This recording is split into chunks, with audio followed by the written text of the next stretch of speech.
গত 3 মাস পর প্ল্যান হয়েছিল এবার এই সানডেতে আমরা রাজাভাত খাওয়ায় মোমো খেতে যাব, বাট সেটা শেষ অবধি যাওয়া হলো না। তো কেন যাওয়া হলো না সব কিছুই তোমাদের সাথে এই ব্লগে আমি শেয়ার করছি।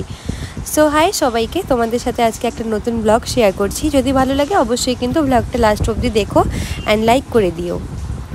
তো এখানে স্নান করে নর্মালি আমি ফেসে একটু ক্রিম অ্যাপ্লাই করে নিচ্ছি, আর তারপরে আমি হালকা করে একটা পন্সের বেবি ক্রিম ছিল সেটা আমি ইউজ করে নিচ্ছি। অনেকেই বলে আমাকে আমি নাকি ফাউন্ডেশন ইউজ করি, কিন্তু আমি নর্মাল ডেতে আমি কোনো ফাউন্ডেশন অ্যাপ্লাই করি না, কারণ আমার স্কিন ভীষণ অয়েলি, সেই জন্য আমি কোনো কিছুই অ্যাপ্লাই করতে পারি না ফেসে। তা অনেক কষ্টে এটা আমি অ্যাপ্লাই করি। তো বাস এটা অ্যাপ্লাই করার পর আমি একটু কাজল লাগাই, লিপস্টিক লাগাই, আর যদি মনে হয় একটু ব্লাশার দিয়ে দেন আমি বাইরে বেরিয়ে যাই। তো এখানে আমি হালকা করে রেডি হয়ে নিচ্ছিলাম, কারণ ভীষণ তাড়াতাড়ি করছিলাম, এমনিতেই আমাদের অনেক টাইম হয়ে গেছিলো, আর একটু রোদে রোদে না বেরোলে কিন্তু আর যাওয়াই হয় না। আর আজকে সানডে বলে মা অনেক কিছু রান্না করেছিল, তো সেই জন্য ওকে আমি বলেছিলাম ডাইরেক্ট আমার বাড়িতে আসতে, খাওয়া দাওয়া করে দেন দুজনে একসাথেই আমরা বেরিয়ে যাব। মিস্টারের জন্য অনেকক্ষণ ওয়েট করছিলাম, বাট আসছিল না। তো সেই ফাঁকে কি করব, স্নানের পর আমি একটু হালকা করে সেজে গুজে বসেছিলাম। অলমোস্ট 3 মাস হয়ে গেছিলো যে কোথাও বেরোতে পারিনি সেরকম, আর রাজাভাত খাওয়া তো দূরেই থাক, আর একা তো আমার পক্ষে যাওয়া সম্ভব না, ও ছিল না, তো সেই জন্য আমিও যেতে পারিনি। তাই অনেক দিন পরেই আমরা আবার প্ল্যান করেছিলাম এই সানডেতে যে মোমো খেতে যাব, বাট সত্যি সেটা একদম যে যাওয়াই হবে না সেটা ভাবতেই পারিনি। তারপর সানডেতে অনেক কিছু মেনু ছিল, মা এখানে অনেক কিছু বানিয়েছিল, পটল ভাজা, মাছ ভাজা, উচ্ছে ভাজা, আরও অনেক কিছুই ছিল।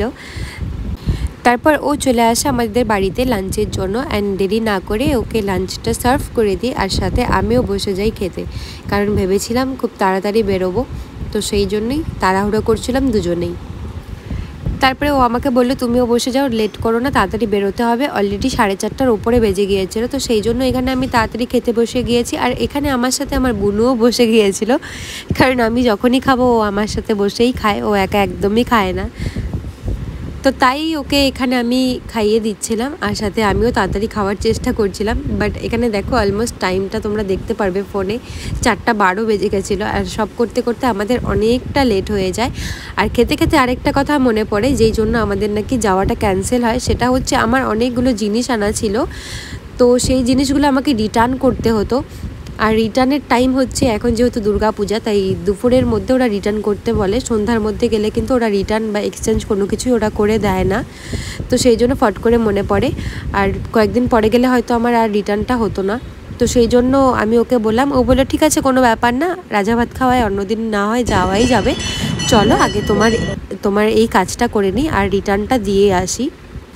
তো সেই জন্য মনে অনেক দুঃখ নিয়ে কি আর করব, যেই সব জিনিস নিয়ে এসেছিলাম যেগুলো রিটার্ন করতে হবে, তো সেই উদ্দেশ্যেই বেরিয়ে যাই আমরা দুজন মিলে।